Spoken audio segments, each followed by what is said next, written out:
అందరికీ నమస్కారం. ఈ వీడియోలో మన కన్నమ్మ చేసిన పనికి అంజలిదేవి గారి కుటుంబం అంతా చాలా సంతోషిస్తారు. ఇంతకీ మన కన్నమ్మ ఏం చేసిందో తెలుసుకోవాలనుకుంటే ఈ వీడియోని చివరి వరకు చూడండి. ఇక కథలోకి వెళ్తే దీప్తి వెనక్కి తిరిగి కన్నమ్మ ముఖం చూస్తుంది. ఆ అందమైన ముఖంలో చిరునవ్వు చూసి, అంతకంటే పసిపిల్లలాగా నవ్వుతున్న స్వచ్ఛమైన నవ్వును చూసి నేరుగా తన దగ్గరికి వెళ్ళి తన చెయ్యి పట్టుకొని, నువ్వు నా దగ్గర ఎప్పటికీ ఫ్రీగా ఉండొచ్చు, ఎందుకంటే నువ్వు నా చెల్లివి, అంతకంటే ముందు నా బిడ్డవి అంటుంది. ఒక్క క్షణం అదరు వైపు చూసి కన్నమ్మ బుర్ర గోక్కుంటూ, ఫ్రీనా అదేటి అంటుంది. అంజలి గారు చిరునవ్వు నవ్వుతూ, అంటే నువ్వు నీ తల్లి దగ్గర ఎలా ఉంటావో అలాగే ఉండొచ్చు అని చెప్పింది.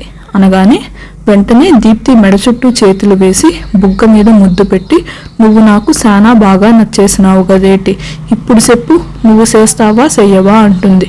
అప్పుడే అక్కడికి వచ్చిన చక్రి, ఏంటి చెల్లి పొద్దున్నే ఏమో అంటున్నావు అక్కని అనగానే, ఒరోరు చక్రమన్నా ఎట్టా ఉండావు, అప్పుడెప్పుడో కనిపిస్తువి, అప్పుడు మాయమై ఇప్పుడు వచ్చినావు, యాడికి పోయినావు తనంత అభిమానంగా అడుగుతుంటే చిన్నగా నవ్వుతూ, నేనెక్కడికి వెళ్ళలేదురా, ఆఫీస్లో అర్జెంట్ మీటింగ్స్ ఉన్నాయి అనగానే, నీ దోస్తికి నీకు ఎప్పుడు మీటింగ్లేనా, కొంపకాడ మనుషులు అక్కర్లేదు, నోటి మీద చెయ్యి వేసుకుని, ఇప్పుడు నీకు అంత కోపం వచ్చే విషయం నేనేమి చేశాను చెల్లి అంటూ అమాయకంగా అడుగుతాడు.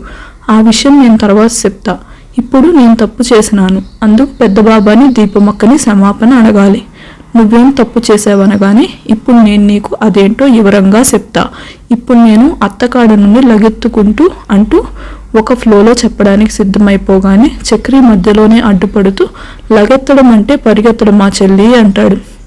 ఇగో అన్నా, నీకు ముందే చెప్తా ఉండా, నేనేమైనా చెప్పేటప్పుడు మధ్యలో అరిస్తే నాకు మా చెడ్డ సిరాకు వస్తుంది, కాబట్టి అయిపోయే వరకు, అంటే నేను మాట్లాడడం అయిపోయే వరకు గమ్మున ఉండాలా అంటుంది. యాడి వరకు చెప్పినాను అంటూ బుర్ర కొట్టు ఉంటే, అన్ను లగెత్తడం అంటాడు. చాలా కరెక్ట్గా చెప్పినాడు చిన్నబాబా. ఇక ఫ్యామిలీ మెంబర్స్ అందరూ కూడా చుట్టూ చేరిపోయి కన్నమ్మని గమనించడం మొదలు పెడతారు. చక్రి కూడా అలాగే నిలబడి చూస్తూ ఉంటే, చూడు చక్రమన్నా, నేను లగెత్తుకుంటూ వెళ్తా ఉండానా, అప్పుడే పెద్దబాబా బయటికి వెళ్ళడానికి తాపల మీద నుండి వస్తూ ఉండాడు. మన చక్రం కర్మ కాలిపోయి వెంటనే తాపలు అంటే ఏంటో అర్థం కాక డౌట్ వచ్చి క్షణం కూడా ఆలస్యం చేయకుండా మన కన్నమ్మని డిస్టర్బ్ చేస్తూ, తాపలు అంటే ఏంటి చెల్లి అంటాడు.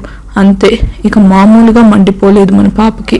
ఒరే చక్రిగా, నీకెన్నిసార్లు చెప్పాలి బే మధ్యలో మాట్లాడకమని, అయినా నీకు మాటలు ఎట్టా వస్తా ఉండాయిరా నీ అబ్బా అని గట్టిగా అరుస్తుంది. పై 7 లోకాలు గిర్రున తిరిగి ఎదురుగా కనిపించేసరికి ఆశ్చర్యంగా భయంగా గుటకలు మింగుతూ, చెల్లి ఏంటమ్మా ఆ భాష అనగానే మిగిలిన వాళ్ళు కూడా నోరు తెరిచేస్తారు. కన్నమ్మ ఇలా అంటుంది ఏమాత్రం భయం లేకుండా అని వాళ్ళు అసలు ఎక్స్పెక్ట్ చేయలేదు. అసలు ఇంత కోపం వస్తుందని కూడా అనుకోలేదు. అశోక్ గారు మాత్రం చక్రి పరిస్థితి తలుచుకొని బలవంతంగా నవ్వుని ఆపుకుంటూ మిగిలిన వాళ్ళ వైపు చూస్తూ, కన్నమ్మ అంతే అని, తనకి కోపం వస్తే ఎదురుగా ఎవరు ఉన్నా అస్సలు భయపడదు. ఒక్కొక్కసారి నాకే ఆశ్చర్యం వేస్తుంది. మిగిలిన టైంలో ఎంత గౌరవంగా మాట్లాడుతుందో, తనకి కోపం వచ్చినప్పుడు ఎదుటివాడిని అలాగే భయపెట్టేస్తుంది. ఎప్పుడైనా చక్కగా ఉంటావా లేదంటే నాలుగు మీద నల్లేరు పెట్టమంటావా అంటుంది. భయంగా చూస్తూ దండం పెట్టి, వద్దమ్మా పొద్దుంటే మధ్యలో నోరు తెరవని తల్లి, నువ్వు చెప్పు అంటాడు. అది అంటారా దారికి అంటూ మళ్ళీ చెప్పడం మొదలుపెట్టి, నేను లగెత్తుకుంటూ పోతా ఉండానా అనగానే ఇక మన లక్ష్మికి చిరాకు వచ్చేసి, అబ్బా అమ్మగారు ఎన్నిసార్లు లగెత్తుకుంటూ పోతారండి అనగానే, ఈసారి అందరూ జాలిగా లక్ష్మి వైపు చూడగానే అందరి చూపులు గమనించి తను ఏం మాట్లాడిందో అర్థం చేసుకుని కన్నమ్మ వైపు చూస్తుంది. అబ్బే లాభం లేదు, అప్పటికే లక్ష్మి పరిస్థితి అవుట్. క్షణం కూడా ఆలస్యం చేయకుండా స్పీడ్గా వెళ్ళి లక్ష్మిని ముందుకు ఉంచి వీపు మీద 4 దెబ్బలు వేసి, చక్కగా ఉండు లేదంటే నడవడానికి పనికి రాకుండా కాళ్ళు ఇరిసేస్తా అని చెప్పి అందరి వైపు చూడగానే బుద్ధిగా తల ఊపుతారు, మేమేమీ మాట్లాడమని. అది హట్టారండి దారికి అంటూ, చక్రమన్నా నువ్వే ఎనుకో, ఎందుకంటే నువ్వు వెళ్ళలేవు కదా, అలాగే చెల్లి అంటాడు. నేను లగెత్తుకుంటూ వెళ్తా ఉంటే చిన్నబాబా ఆడ కూర్చుని ఉన్నాడు. పెద్ద బాబా తాపల మీద నుంచి వస్తా ఉండాడు. అప్పుడు దీపమక్క అదో ఆ డబ్బాలో మాట్లాడుతూ ఉండాది అంటూ కింద పడిపోయిన ఫోన్ వైపు చూపిస్తుంది. నేను ఏకంగా వెళ్ళి అక్కని నెట్టేసి ఉంటా. అప్పుడు దీపమక్క వెళ్ళి సరాసరి పెద్ద బాబాని నెట్టేసి ఉంటుంది. అప్పుడు ఏడు జరిగినాదో తెలుసా, అందరూ కూడా నోటి మీద గట్టిగా చెయ్యి వేసుకుంటారు. ఎక్కడ తను అడిగిన దానికి ఆన్సర్ చెప్తారు అని. చక్రం మాత్రం ఈసారి అలర్ట్గా ఉండి, నువ్వేదైనా చేసుకో చెల్లి, నేను మాత్రం నోరు విప్పను అంటూ 2 చేతులతో నోరు గట్టిగా మూసుకుంటాడు. పెద్దబాబా మాత్రం దీపం అక్క కింద పడిపోకుండా గట్టిగా పట్టేసుకున్నాడు. అది ఎట్టా జరిగిందో నేను చూపిస్తా అంటూ పెద్దబాబా నువ్వు ఆడి నుంచి రా అంటుంది. ఇప్పుడు ఎందుకు మానగానే, ఇగో నువ్వు నేను చెప్పిన పని చెయ్యలే, నేను అలుగుతా అంటుంది. కన్నమ్మ ఏదో చేయబోతుందని అర్థం చేసుకుని అంజలి గారు మాత్రం అదర్ వైపు చూస్తూ, పెద్దోడా చెప్పిన పని చేయొచ్చు కదా నాన్న, లేదంటే అది మనసు కష్టపెట్టుకుంటుంది. ఏదో చిన్నపిల్ల అనగానే ఆవిడ ఎప్పుడైతే చిన్నపిల్ల అన్నదో ముఖమంతా అమాయకంగా పెట్టుకొని, అవును పెద్దబాబా, నేను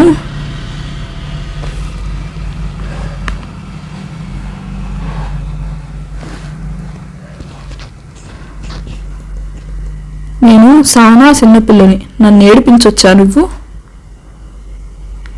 పైగా నన్ను నీ బిడ్డ అన్నావు అంటూ సెంటిమెంట్ డైలాగ్ వేస్తుంది. సరే అంటూ అదరు మళ్ళీ స్టెప్స్ దగ్గరికి వెళ్ళి వస్తూ ఉంటే కింద పడిపోయిన ఫోన్ తీసుకువెళ్ళి దీప్తి చేతిలో పెట్టి, అక్క నువ్వు వెళ్ళి ఆడి నుంచి రా అనగానే, ఇప్పుడు ఎందుకమ్మా అంటుంది. ఇగో నేను మళ్ళీ అలుగుతా అంటుంది. చక్రమన్నా నువ్వు జాగ్రత్తగా చూడు అంటూ, అక్క నువ్వు బేగిరా అంటుంది. కన్నమ్మని బాధ పెట్టలేక ఫోన్ మాట్లాడుతున్నట్లు చెవి దగ్గర పెట్టుకుని దీప్తి ముందుకు వస్తూ ఉంటే అందరూ చూడండి అంటూ ఒక్క నిమిషం అని ఇట్లాంటి సమయంలో ఏదో అంటారు కదా అనగానే, అశోక్ గారు నెంబర్స్ కౌంట్ చేయాలి కన్నమ్మ అనగానే, అదే నువ్వు చేయదోరా అనగానే 1 2 3 అనగానే బేగి రండి అంటుంది. అదరు స్టెప్స్ పైనుంచి వస్తుంటే దీప్తి ఫోన్ మాట్లాడుకుంటూ వస్తుంది. కన్నమ్మ ఇంతకు ముందు వచ్చినట్టే చాలా స్పీడ్గా పరిగెత్తుకుంటూ వచ్చి దీప్తికి డాష్ ఇస్తుంది. ఆ తర్వాత ఇంతకు ముందు జరిగినట్టే నేరుగా వెళ్ళి అదర్వుకి డాష్ ఇవ్వగానే చేతిలో ఫోన్ పడిపోతుంది. మన పెద్ద బాబా మాత్రం మన దీపం అక్కని పడిపోకుండా ఇంతకు ముందులాగే పట్టుకుంటాడు.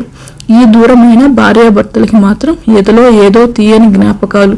ఈసారి అదరు మాత్రం తనకి దగ్గరైన బంధం ఎక్కడ దూరం అయిపోతుందో అన్నంత గట్టిగా దీప్తి చుట్టూ చేతులు వేస్తాడు. అది ఎవ్వరి చూపు దాటి పక్కకు పోదు.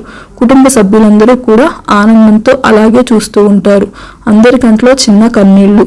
అంత దగ్గరగా ఆ భార్యాభర్తలను చూస్తున్న కన్నమ్మ మాత్రం మనసులోనే ప్రతిజ్ఞ చేసుకుంటుంది, ఎట్టి పరిస్థితుల్లో అయినా సరే మిమ్మల్ని నేను ఇంతకు ముందు ఎంత సంతోషంగా ఉన్నారో ఇప్పుడు కూడా అలాగే ఉండేలా చేస్తాను. మీ మధ్య వచ్చిన ఎటువంటి సమస్య అయినా సరే దాన్ని నేను సమూలంగా నాశనం చేస్తాను. ఆ తల్లిదండ్రులకు తమ నుండి దూరంగా వెళ్ళిపోయిన కొడుకుని కోడల్ని అందిస్తాను. అలాగే ఆ పసిపిల్లలకు మీ ప్రేమతో పాటు వాళ్ళ ప్రేమను కూడా నీకు అందిస్తాను అని తనకు తానే ఒక గట్టి నిర్ణయం తీసుకుంటుంది. అక్కడ ఉన్న మేఘన మొబైల్ రింగ్ అవ్వగానే స్పృహలోకి వస్తారు అదర్ ఇంకా దీప్తి ఎవరి వైపు చూడకుండా కింద పడిపోయిన మొబైల్ తీసుకుని నేరుగా తన గదిలోకి వెళ్ళిపోగానే అదర్ అందరి వైపు చూస్తూ ఏం మాట్లాడాలో అర్థం కాక బయటికి వెళ్ళిపోతాడు. అంజలి గారు మాత్రం నేరుగా కోడల దగ్గరికి వచ్చేసి కన్నమ్మని కౌగలించుకొని తలపైన ముద్దు పెడుతూ, నా బంగారం, ఈరోజు ఎంత మంచి పని చేసావు తెలుసా? నాకు చాలా రోజుల తర్వాత నా కొడుకు మొహంలో చిన్న చిరునవ్వు చూశాను. అంతేకాకుండా 1-2 మాటలు మాట్లాడి బయటికి వెళ్ళిపోయేవాడు కాస్త 4 మాటలైనా మాట్లాడాడు. అదంతా నీ వల్లనే బంగారం అంటుంది. నువ్వు ఉండత్తా అంటూ తొందరగా చక్రి దగ్గరికి వెళ్ళి తన చెయ్యి పట్టుకుని, నన్ను క్షమించన్నా, ఇందాకేదో కోపంలో తిట్టేసినాను అంటుంది. అందుకు చిన్నగా నవ్వుతూ కన్నమ్మ తలపైన చేయి పెట్టి, మరేం పర్వాలేదు చెల్లి, నేనెప్పుడు ఫీల్ అవ్వను. ఎందుకో తెలుసా, నేనెప్పుడు అనుకుంటూ ఉంటాను నీలాంటి చెల్లి నాకు లేదే అని. నేను మమ్మీ డాడీకి ఒక్కనే కదా, పేరెంట్స్ ఎప్పుడు బిజినెస్తో బిజీగా ఉంటారు. నాకు ఎవరైనా తోడబుట్టిన వాళ్ళు ఉంటే బాగుండేది అనుకునేవాడిని. నీలాంటి ఒక చెల్లి ఉంటే ఇలాగే అల్లరి చేసేదేమో. కోపం వచ్చినప్పుడు తిట్టడం కాకుండా కొట్టినా ఆనందంగా భరించేవారిని. నీకు ఆఫర్ కూడా ఇస్తున్నాను అనడం ఆలస్యం. వెంటనే మెడ మీద ఒక్క దెబ్బ గట్టిగా వేయగానే గట్టిగా అరుస్తూ, ఏంటి చెల్లి అలా కొట్టేసావనగానే, అవకాశం వచ్చినప్పుడు ఉపయోగించుకోవాలి సక్రమన్నా. నువ్వు కొట్టమన్నావు, నేను కొట్టినాను. కొట్టుకుంటే నువ్వు ఇబ్బంది పడిపోవు.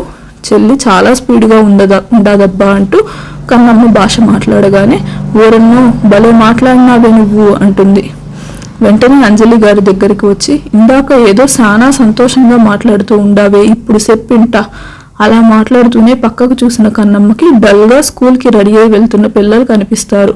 అంతే, క్షణం కూడా ఆలస్యం చేయకుండా నువ్వు ఉండత్తా, నేను తర్వాత మాట్లాడతా నీతో అని ఓ బుల్లమ్మ బుల్లోడు అంటూ వాళ్ళిద్దరి దగ్గరికి వెళ్ళగానే ముఖంలో ఎటువంటి కళాకాంతి లేదు.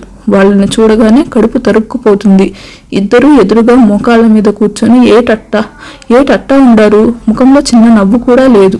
ఏటైనాది మీకు అనగానే వాళ్ళు ఏం మాట్లాడకుండా అలాగే చూస్తూ ఉంటే, ఇదిగో నేను ఇయాల్టి సంధి మీ ఇద్దరికి దోస్త్, మనం ముగ్గురం ఆడుకుందాం, అలాగే పాడుకుందాం, సానా ఆటలాడదాం.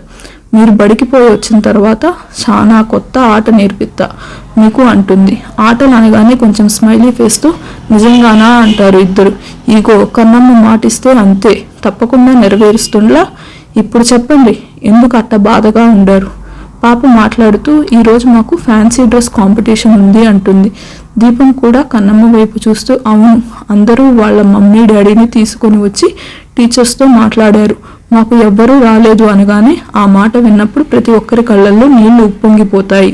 కన్నమ్మ మాత్రం వాళ్ళు చెప్పిన మాటలు అర్థం కాలేదు, కానీ చివరిగా తల్లిదండ్రులు రాలేదన్న విషయానికి వాళ్ళ మనసు బాధపడిందని అర్థం చేసుకుంటూ తన కన్నీళ్లను బలవంతంగా ఆపుకొని ముందు ఏదో చెప్పినారు, నాకు అర్థం కాలేదు అంటూ బుర్రగొక్కోగానే అంజలి గారు పిల్లలు ఇద్దరి దగ్గరికి వచ్చి వాళ్ళు చేయి పట్టుకొని కన్నీళ్లు పెట్టుకుంటూ మమ్మల్ని క్షమించండి నాన్న, మా బాధలో మేము ఉండి మీ బాల్యాన్ని ఎలా చిదిమేస్తున్నాము అనగానే కన్నమ్మ వెంటనే అంజలి గారి వైపు చూస్తూ అత్త ఏటి సెత్తా ఉండవు, పిల్లల ముందు ఎప్పుడూ పెద్దల బలహీనత బయట పెట్టకూడదు అంటుంది.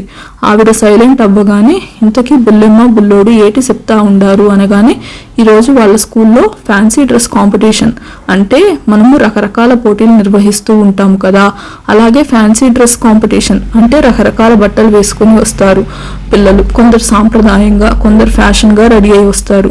ఎవరు డిఫరెంట్గా రెడీ అయి వస్తారో వాళ్ళకి ప్రైజెస్ కూడా ఉంటాయి, అంటే బహుమతులు ఇస్తారని చెప్తుంది అంజలి. అవునా, సరే మరి మీరెందుకు ఇట్టా ఉండారనగానే పాప మాట్లాడుతూ మా ఫ్రెండ్స్ అందరూ కూడా మంచి మంచి డ్రెస్సెస్ వేసుకుంటారు, అప్పుడు వాళ్ళకి ప్రైజ్ వస్తుంది, మమ్మల్ని ఇన్సల్ట్ చేస్తారు అనగానే మళ్ళీ బుర్రగొక్కుంటూ ఇన్ను షర్టు ఏటది అనగానే ఇన్సల్ట్ అంటే అవమానం చేయడం, ఎగతాళిగా మాట్లాడడం అనగానే కన్నమ్మ బుస్సును పైకి లేచి ఎవరది నా బుల్లెమ్మ బుల్లోడిని అవమానపరిచేది, వాళ్ళను నల్లిని నలిపినట్టు నలిపేత్తా, ఇప్పుడు మీరు ఆ పోటీలో గెలిస్తే సంతోషంగా ఉంటారా అంటుంది. మాకు డ్రెస్సెస్ లేవుగా అంటారు. దాని గురించి ఓకే అండి, నేను చూసుకుంటా కదా, మీరు ఆనందంగా ఉంటారా అనగానే పిల్లలిద్దరి ముఖంలో అప్పుడు చిన్న సంతోషం వచ్చి అప్పుడు మా ఫ్రెండ్స్ కంటే మేము గ్రేట్ అంటారు. గేటు అదేటి అనగానే చక్రి వీళ్ళ దగ్గరికి వచ్చి అప్పుడు మిగిలిన వాళ్ళకంటే మన పిల్లలే కదా గొప్ప కన్నమ్మ అనగానే అవును చక్రమన్న, మన బుల్లెమ్మ బుల్లోడు యాడున్నా గొప్పే. అశోక్ గారు మాట్లాడుతూ మరి ఆల్రెడీ స్కూల్కి టైం అయిపోయింది కదా అమ్మ, వీళ్ళకి మనమేమి డ్రెస్సెస్ తీసుకోలేదు అనగానే దొరా నువ్వేంటి కంగారు పడకు, నేను తయారు చేస్తా కదా వీళ్ళని, ఇగో బుల్లెమ్మ బుల్లోడా మీకు మాట ఇస్తా ఉండా, మీకు బహుమతి వస్తుంది, అప్పుడు నేను చెప్పినట్టు వినాలా.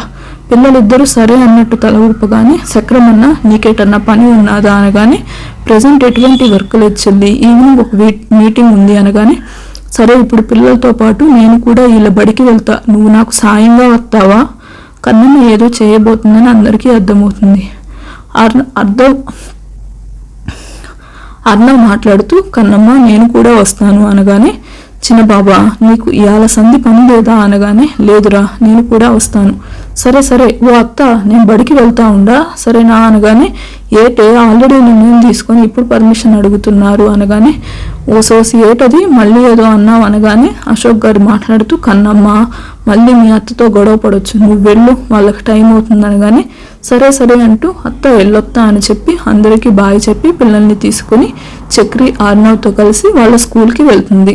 జమునా దేవేందర్ గారు మాత్రం బయటికి హుషారుగా వెళ్తున్న కన్నమ్మ వైపు చూస్తూ అంజలి నువ్వు ఏ ముహూర్తాన ఈ అమ్మాయిని మన ఇంటికి తీసుకువచ్చావో కానీ ఎప్పుడూ ఏదో వైరాగ్యంగా ఉన్న మన కుటుంబంలో చిన్న చిన్న ఆనందాలు చిన్న చిన్న నవ్వులు వినిపిస్తున్నాయి అంటారు.